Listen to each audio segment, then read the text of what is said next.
Pai querido, em nome de Jesus, o Teu Filho, nós estamos reunidos nesse lugar. E é tão preciosa para nós a sombra do Senhor, como um símbolo da Tua presença. E a Tua palavra vai nos ensinar que foi a sombra do Altíssimo que Davi teve a sua alma restaurada. E nessa manhã, Pai, permita que essa figura de linguagem se torne concreta na nossa vida. Que a presença do Senhor se revele aqui entre nós. E que nós possamos ter não apenas a nossa alma revigorada, mas a nossa vida tocada, transformada, dirigida, abençoada pela Tua graça. Ó Pai, da mesma maneira como ali naquela caverna, no meio de uma tribulação tão intensa, perseguição de morte, sensação de fraqueza que o Teu servo viveu, que cada um aqui de nós possamos nos sentir amparados como ele também se sentiu. Fica conosco, Pai, é aquilo que oramos no precioso nome de Jesus. Amém e amém. Queria começar pensando nos primeiros 2 versículos desse salmo. Salmo 57, versículos 1 e 2. A palavra do Senhor vai nos dizer assim: misericórdia, ó Deus, misericórdia, pois em Ti a minha alma se refugia. Eu me refugiarei à sombra das Tuas asas, até que passe o perigo. Clamo ao Deus Altíssimo, a Deus que para comigo cumpre o seu propósito. A primeira convicção que permitiu Davi decidir louvar a Deus tem a ver com essa expressão, com esse nome de Deus que ele usou, Deus Altíssimo. Eu vou adorar a Deus porque Deus é o Deus Altíssimo. E essa convicção e esse nome, na verdade, são 2 nomes usados na Bíblia, não é? É um nome de Deus usado por 2 palavras hebraicas, Elohim, Elion, Deus Altíssimo. Elohim era o nome de Deus que descreve o Deus Criador, que com a palavra do seu poder fez todas as coisas, o Todo-Poderoso. Então, quem é o meu Deus? É o Deus que criou os céus e a terra, é o Deus Todo-Poderoso, é o Deus que com uma palavra é suficiente para que bilhões de galáxias pudessem ser criadas. Eu acho tremendo isso porque às vezes a gente não tem dimensão da grandeza de Deus. Às vezes a gente olha para Deus assim, não é? E não tem dimensão da grandeza dele. E nesse momento, quando Davi está usando essas 2 palavras, ele está falando da dimensão da grandeza de Deus. Deus não fez algo com as suas mãos apenas, Ele somente deu uma ordem. E com a ordem da sua palavra, tudo que existe no universo foi criado. O ser humano, ele não consegue dizer qual é o tamanho do universo, não é? E existem várias teorias sobre o universo, não é? A teoria, por exemplo, do universo expansão, tem tantas teorias aí sobre a questão do universo. Mas o homem tem tentado medir o universo dentro das suas capacidades. Então, com instrumentos de altíssima tecnologia, ele tenta dizer qual é o tamanho do universo.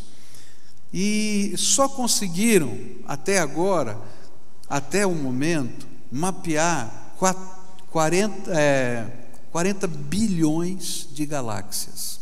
Quando a gente fala de galáxia, tá? Eu não estou falando de Sol, né? Sistema solar. O sistema solar onde a gente está dentro de uma galáxia chamada Via Láctea, com milhares e milhares de sóis, planetas e etc.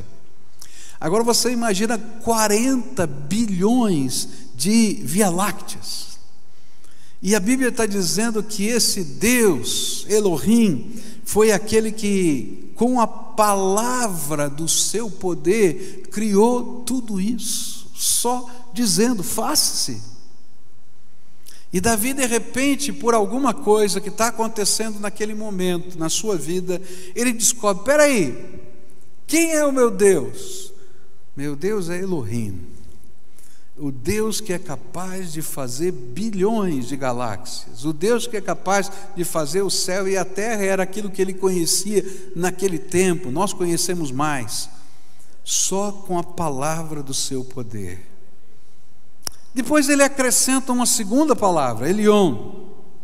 Elion quer dizer supremo, soberano, acima de todos os outros, o Senhor sobre tudo e todos, inclusive toda a terra. Ele é o Senhor sobre todas as coisas. E aí a gente pode lembrar de outros trechos da Bíblia que falam sobre isso, como o Salmo 83:18: saibam eles que tu, cujo nome é Senhor, somente tu és o Altíssimo sobre toda a terra. Ele é Senhor sobre todas as coisas. A primeira vez que esse nome é usado por Melquisedeque, quando ele se encontra com Abraão.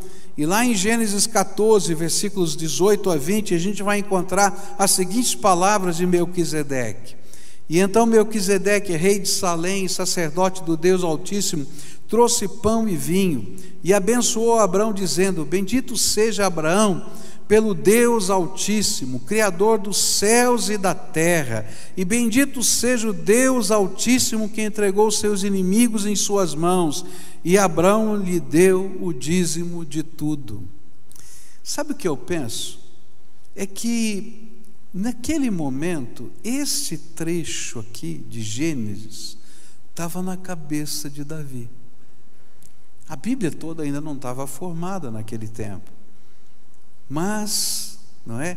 O livro de Gênesis já existia, e as tradições orais eram contadas a respeito das histórias do livro de Gênesis, e muito provavelmente Davi sabia dessa história. E olha só o que está acontecendo quando ele usa o nome duplo, não é? Elohim, Elion, aqui em Melquisedeque. Ele diz assim: bendito seja Abraão pelo Deus Altíssimo, Criador dos céus e da terra, que entregou seus inimigos em suas mãos. Tem tudo a ver com aquilo que Davi estava vivendo. Saul estava perseguindo de morte, e de repente ele está vivendo aquela angústia de alma, e ele lembra de um trecho da palavra de Deus, e essa palavra está dizendo: olha, lembra, existe um Deus que está sobre tudo, de todos, que tem todo o poder, e é Ele quem te abençoa. E algo vai começando a acontecer no coração de Davi. O sentido aqui é que Deus é dono de tudo, do céu e da terra. Todo o poder está nas suas mãos. E eu creio que esse salmo foi escrito logo depois de um evento. E esse evento está lá em 1 Samuel 24, que nos fala que depois que Saul foi enfrentar os filisteus, lembra que ele foi prender, não é? Davi, e aí surgiu um milagre, que os filisteus atacaram e Davi já estava cercado, e Saul teve que ir embora.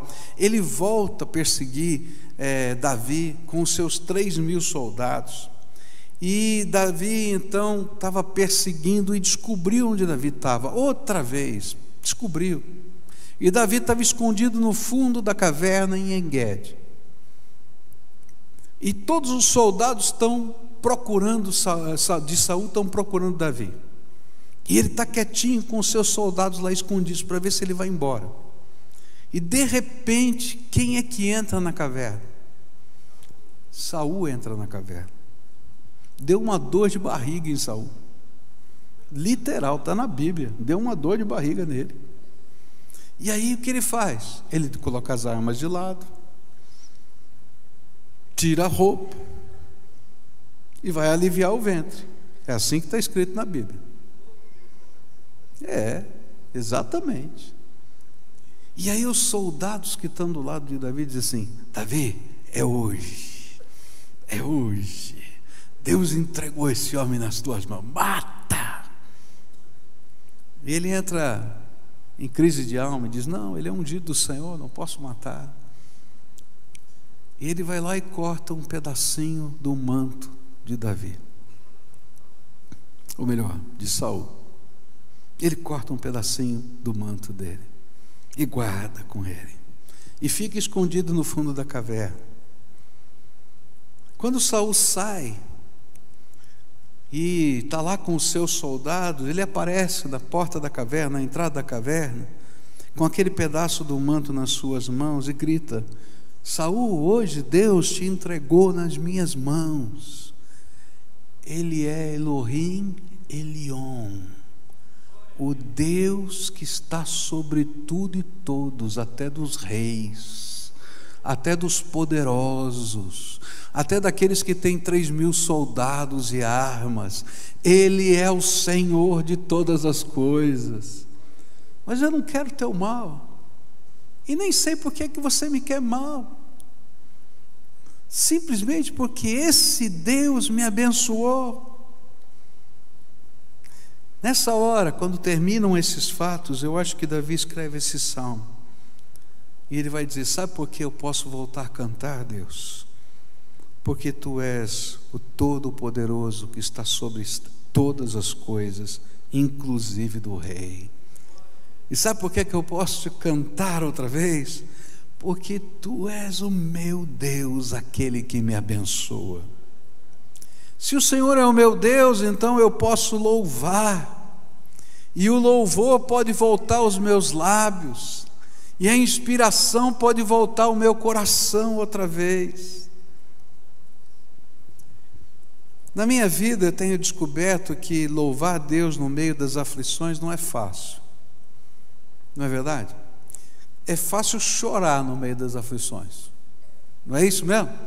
No meio da batalha, da angústia, a gente chora fácil. Agora, adorar a Deus no meio das aflições não é tão fácil, especialmente quando parece que o tempo vai passando e a gente não vê solução definitiva das coisas. Eu estava pesquisando para ver quanto tempo durou a perseguição de Saul para Davi, porque a gente lê as histórias e a gente não tem essa dimensão de tempo. Quanto tempo levou essa fase da vida de Davi? E ninguém dá uma opinião concreta, mas a maioria dos estudiosos dizem que levou entre 7 a 12 anos. Uau! 7 a 12 anos se escondendo nas cavernas, se esgueirando nos desertos, com uma promessa que Deus se havia feito, que ele seria rei. Mas passa o primeiro ano, passa o segundo ano, passa o terceiro ano, passa o quarto ano, passa o quinto ano, passa o sexto. Digamos que sejam só 7 anos. Senhor, é muito tempo, não é verdade? E vai chegando uma hora que o nosso coração desfalece, a alma se abate e falta inspiração. Dá para entender por que faltou inspiração no coração de Davi? Mas em todo esse tempo que Elohim Elion mostrou quem é Senhor do céu e da terra.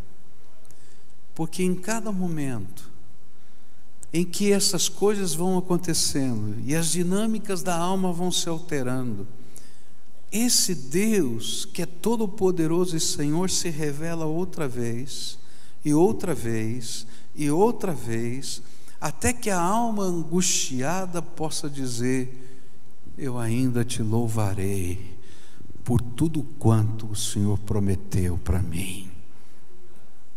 E aí a gente se levanta outra vez na fé. Eu vim aqui dizer para você que nós não adoramos a um Deus de pau ou pedra. Nós não adoramos a um conceito filosófico. Nós adoramos a um Deus pessoal.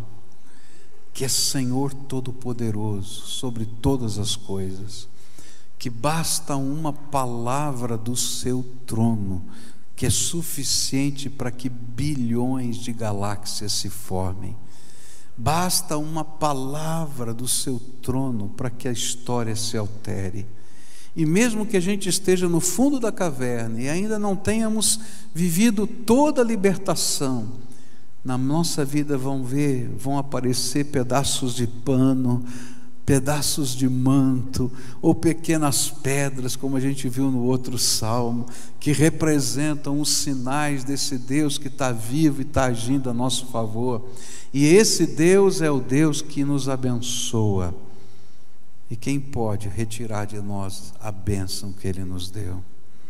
Por isso a alma de Davi desperta, porque ele está agora abaixo, ele se descobre outra vez debaixo da sombra do Onipotente. Mas e quase como consequência desse processo, ainda nos versículos 1 e 2, ele vai dizer: misericórdia, Deus, misericórdia, pois em ti a minha alma se refugia, e me refugiarei à sombra das tuas asas, até que passe o perigo. Clamo ao Deus Altíssimo, a Deus que para comigo cumpre o seu propósito. E a segunda convicção é que se Ele é o Altíssimo, então Ele cumprirá o seu propósito para comigo. E é interessante perceber como esse tema se repete nos salmos que foram escritos durante esse período na vida de Davi. Mas isso nos mostra que Davi era como nós, alguém que se via lutando com a sua alma. Você já lutou com a sua alma?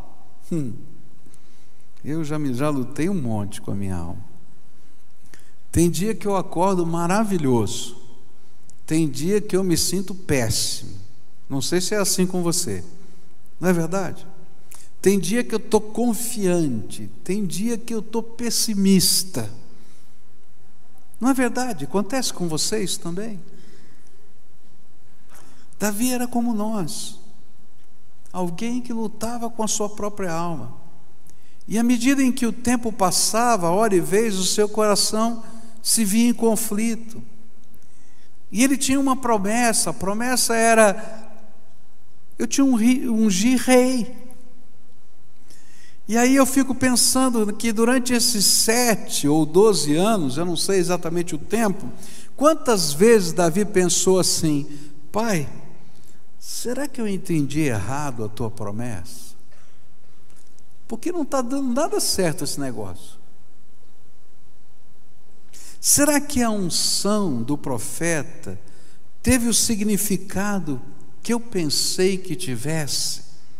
Quando Samuel chegou lá e derramou o óleo sobre a minha cabeça, será que significou exatamente aquilo que meu pai entendeu, que os meus irmãos entenderam, que Samuel entendeu, que eu entendi? Ou será que nós misturamos tudo e está tudo errado?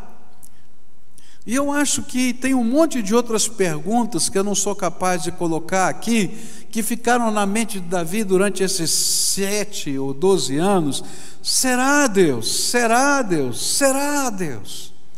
Quantas vezes você já se viu nessa condição? Dizer: Senhor, será que eu estou entendendo certo? Será que é por aqui mesmo? Será que essa é a tua palavra para mim? Será que essa é a tua bênção? Será que essa é a tua promessa? Quantas vezes eu já me senti assim? Quantas vezes a minha fé foi testada dessa maneira?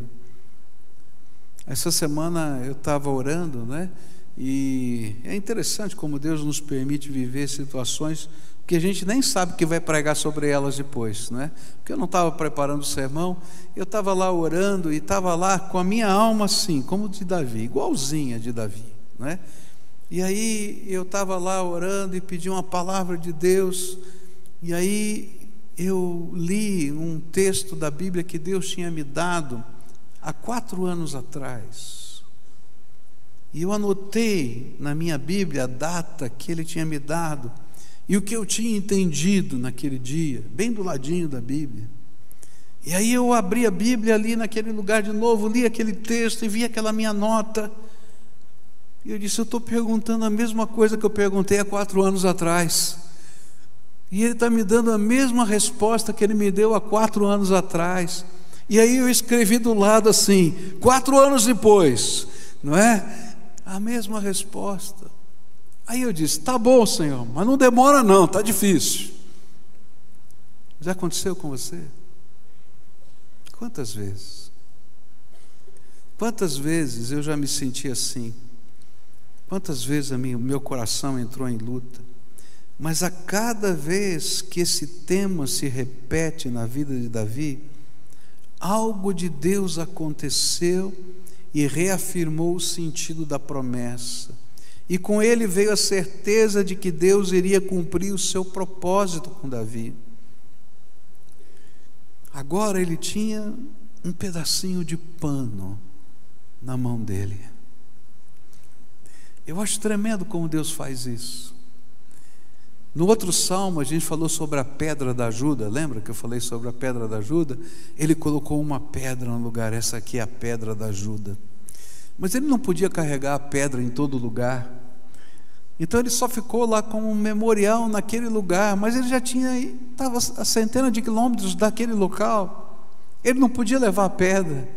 Então o Deus Altíssimo permitiu que ele, para o resto da vida, pudesse levar um pedacinho do manto de Saul com ele. E agora ele olhava para o pedacinho do manto de Saul e dizia: ok, Deus, eu sei que o Senhor vai cumprir na minha vida todo o propósito que o Senhor designou para mim. Eu acho que ele teve outras dúvidas em outros momentos, porque ele vai escrever outros salmos muito parecidos. Mas eu acho que ele vai pegar aquele pedacinho de tecido de novo. E ele vai ter que trabalhar a sua alma outra vez, como eu e você temos que trabalhar a nossa alma. Porque são essas marcas da presença de Deus na nossa vida que nos permitem continuar caminhando com fé. Às vezes nós imaginamos que os heróis da fé nunca passam por aquilo que nós passamos, nunca têm dúvidas, nunca passam por ansiedade na sua vida, que são tão...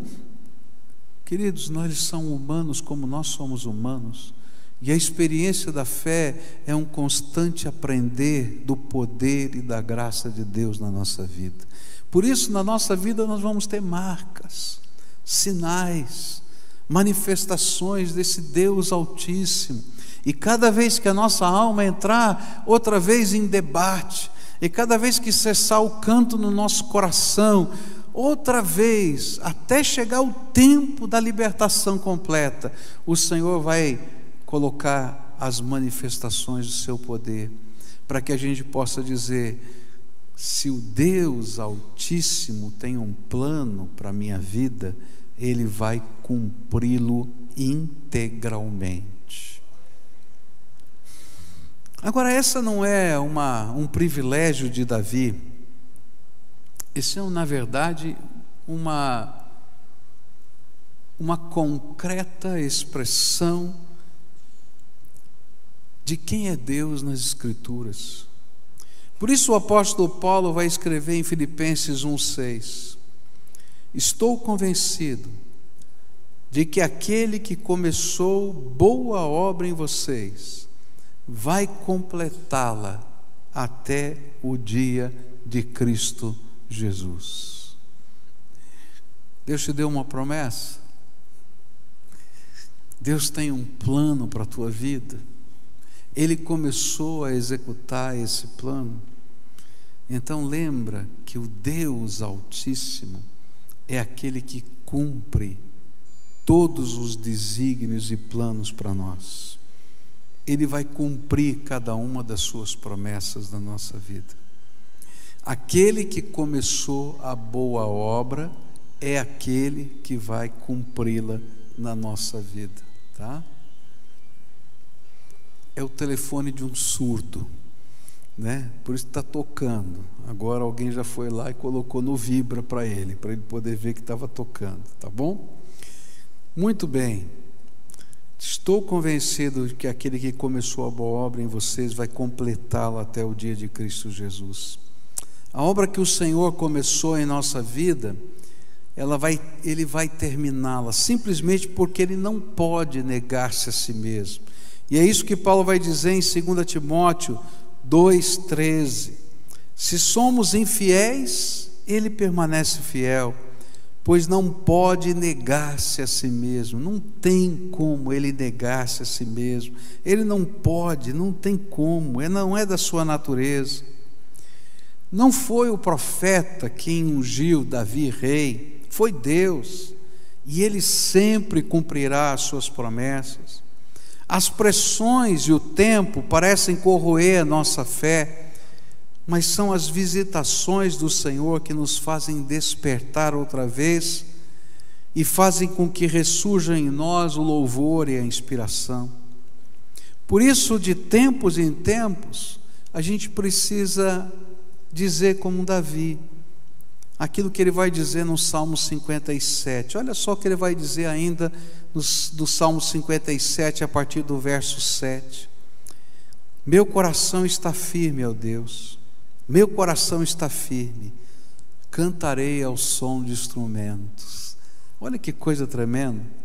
Acorde minha alma, acordem harpa e lira, vou despertar a alvorada.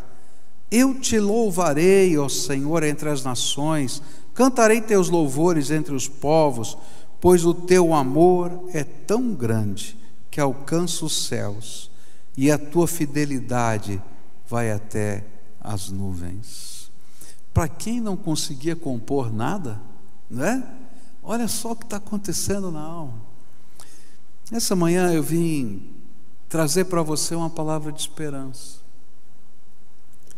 E essa palavra de esperança vai pedir para você fé, convicção. E essa convicção nasce da natureza de Deus. Se ela nascesse da nossa capacidade, eu diria para vocês que todos nós estamos perdidos. Porque não tem uma pessoa na terra que não oscile na sua alma. Não tem uma pessoa que possa dizer que tem fé inabalável. A fé inabalável, ela é momentânea, porque é tempos em que tanta coisa passa na nossa mente. Não é verdade isso? Mas sabe quem nós temos? Um Deus inabalável, um Senhor altíssimo, que com a palavra do seu poder é capaz de tudo, que tem o domínio sobre todas as coisas, que podem se mover céu e terra, e mesmo assim não pode ferir aquilo que Deus pode fazer a nosso favor. Quando houve aquele grande tsunami, não é? E eu ouvi o testemunho de um irmão da Indonésia, e esse irmão contou esse testemunho, e pode parecer uma grande loucura. Para muita gente vai parecer uma grande loucura. E talvez, se a gente contar, alguém vai dizer, não, isso não é possível, isso é coisa de invenção de pastor. Mas eu ouvi esse homem falar, ele contando a sua história, que quando veio aquele grande tsunami, aquele homem se levantou diante das ondas, estendeu a sua mão para com elas e começou a clamar e ordenar aquelas ondas que se dividissem como se dividiram o mar Vermelho, porque o Deus Criador estava com ele naquela hora. E o tsunami passou, e ele se abriu ao meio e passou por aquele homem, porque esse é o Deus Altíssimo, Senhor sobre todas as coisas. Não vai acontecer sempre com todo mundo. Aquele tsunami passou em tantos lugares, mas naquele dia, com aquele homem, isso aconteceu. Sabe por quê? Porque Ele é o Deus Altíssimo, Elohim Elion, o Deus, Senhor sobre tudo e todos. E se Ele tem um plano e um propósito para a minha vida, ninguém, nem nada poderão interferir, porque Ele vai cumprir cabalmente o que Ele prometeu para nós, e Ele vai cumprir o seu projeto na nossa vida. Eu acho tremendo. Eu não sei explicar uma série de coisas que acontecem e uma série de coisas que não acontecem. Às vezes eu gostaria de ser como aquele homem e dizer: Senhor, agora, nesse minuto, faz isso. E não acontece. Já aconteceu isso com você também? Com todos nós. Mas nem por isso Ele deixou de ser Elohim Elion, porque Ele vai cumprir todo o seu propósito na nossa vida. Todo o seu propósito na nossa vida. Davi estava no fundo de uma caverna, estava escondido, não estava no palácio, não tinha uma coroa, ele só tinha a lembrança de um óleo que escorreu sobre a sua cabeça, mas ele nunca tinha perdido a presença desse Deus Todo-Poderoso sobre a sua vida. E essa é a maior manifestação. Às vezes a gente tem uma pedra, às vezes a gente tem um pedaço de tecido só para lembrar quem Ele é. Não tem poder nem na pedra nem no tecido, porque o poder está no Deus que nós adoramos. Mas Ele deixa que a gente fique com a pedrinha ou com o tecido, só para lembrar que naquele dia, na nossa história, esse Deus Todo-Poderoso se manifestou outra vez. E isso faz toda a diferença na nossa vida. Nessa manhã eu quero orar com algumas pessoas que estão no fundo da caverna,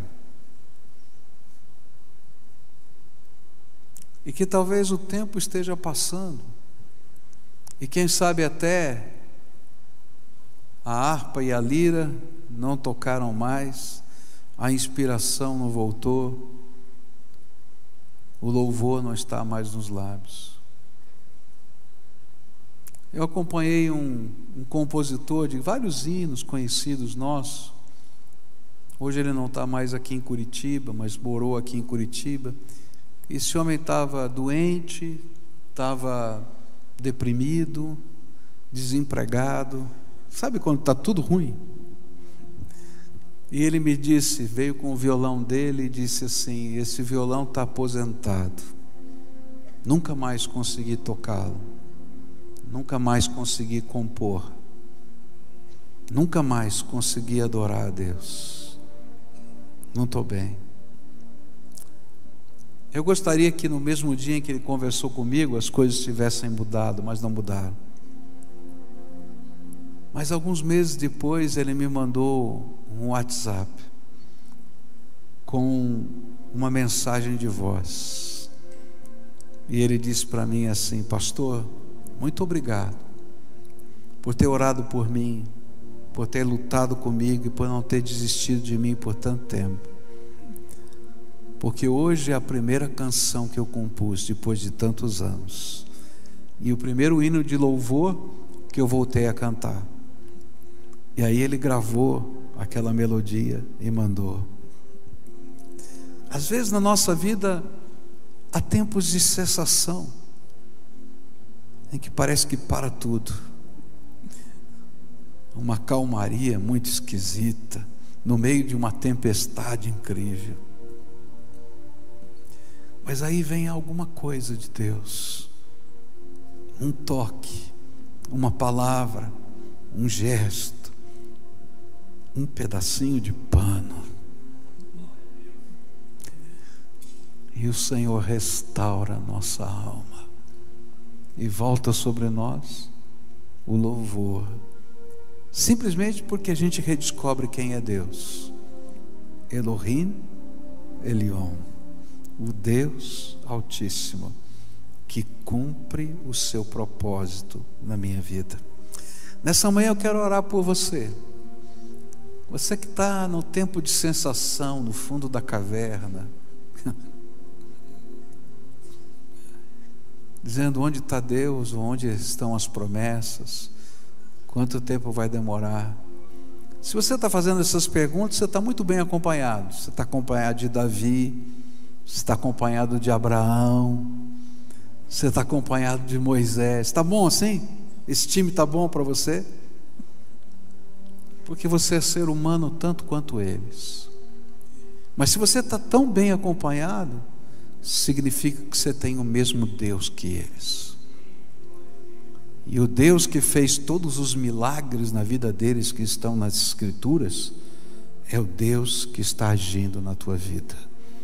Por isso hoje eu quero orar pelo despertar da sua alma, por uma nova canção no teu coração, por um abrir dos olhos, para que a nuvem escura que está dentro de nós, não apenas ao redor de nós, porque quando tem nuvem escura ao redor de nós, são as tempestades da vida e a gente vai aprendendo a enfrentá-las. E quantas vezes você já enfrentou tempestades na sua vida?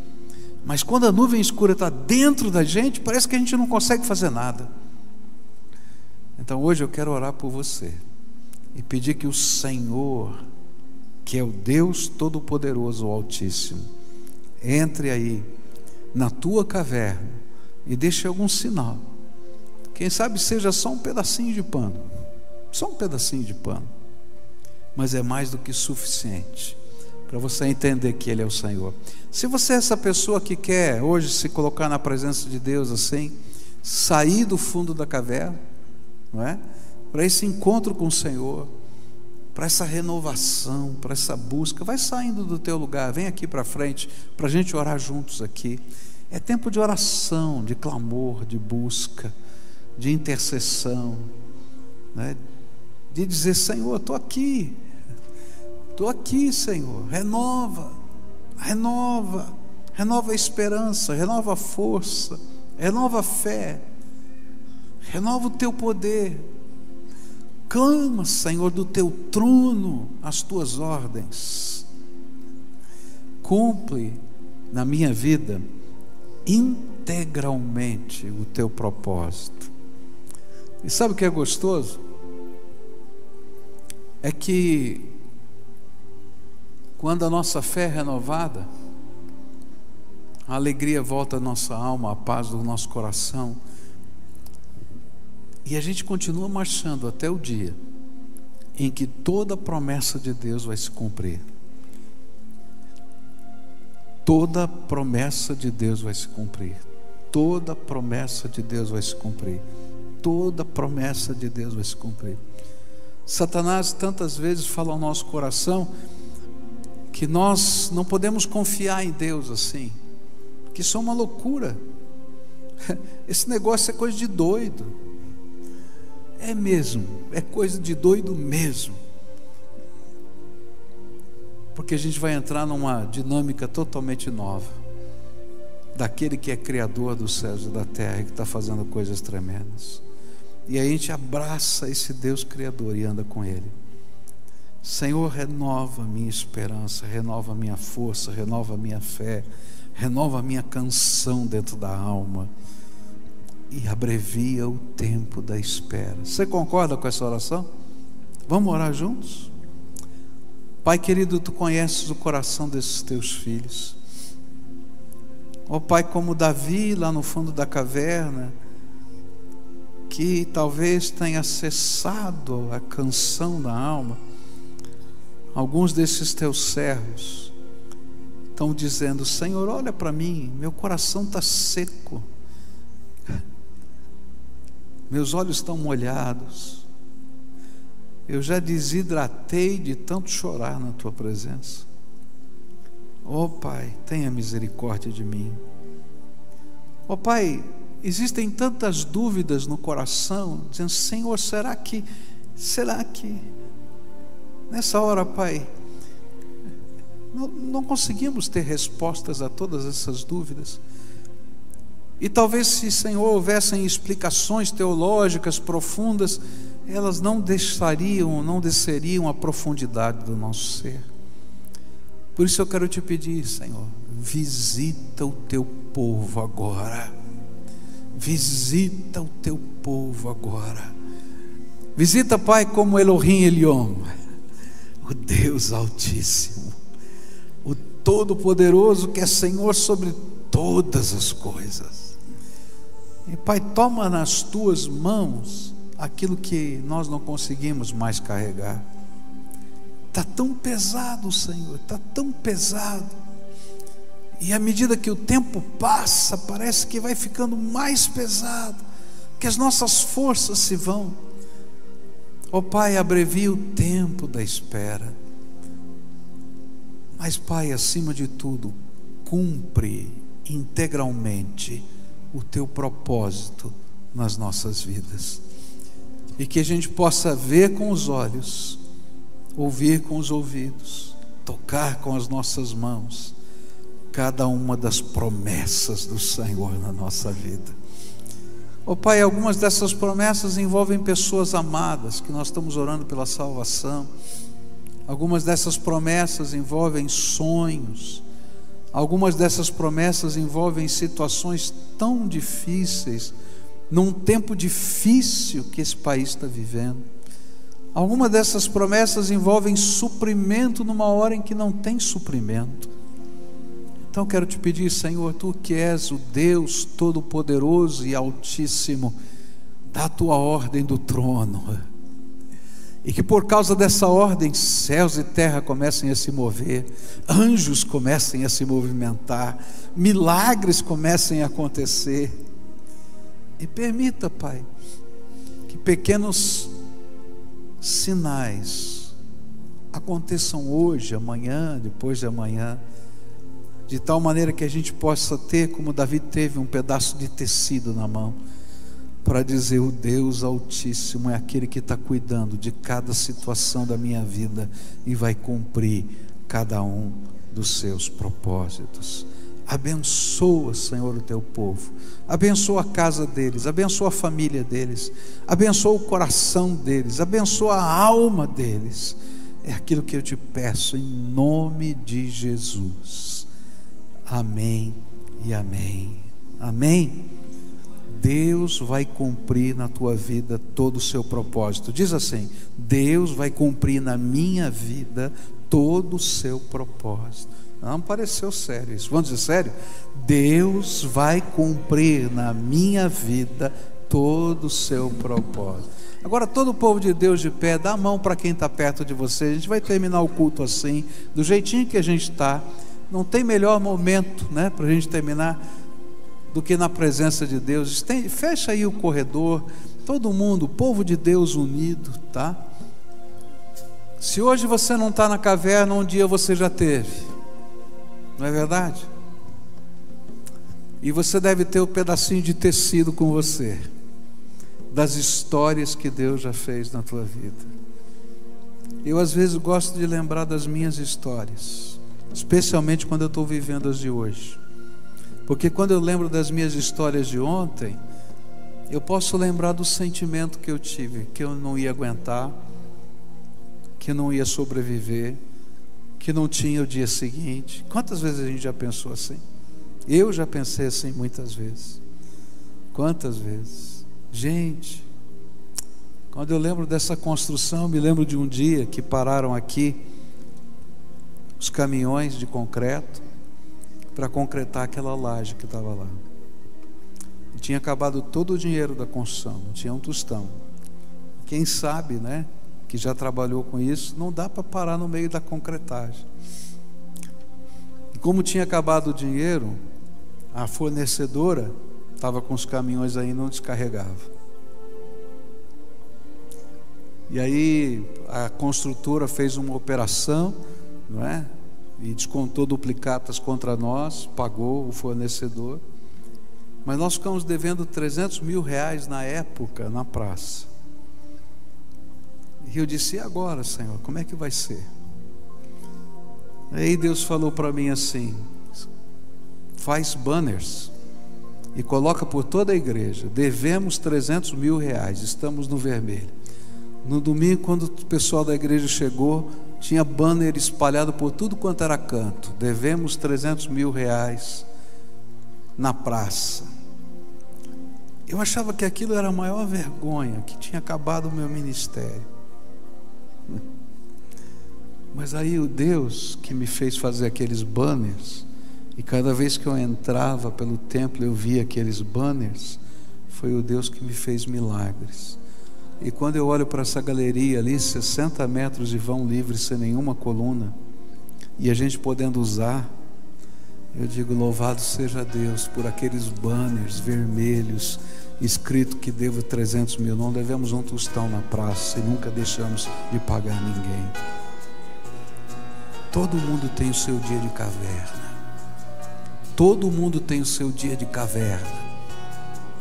Mas se você é servo de Elohim Elion, você vai ver Deus cumprir todo o propósito dele na nossa vida. Olha para trás ali, olha lá, ou olha para cima se está debaixo. Esse é o paninho de Davi para todos nós. Deus cumpre todo o seu propósito. Adore a Deus junto conosco.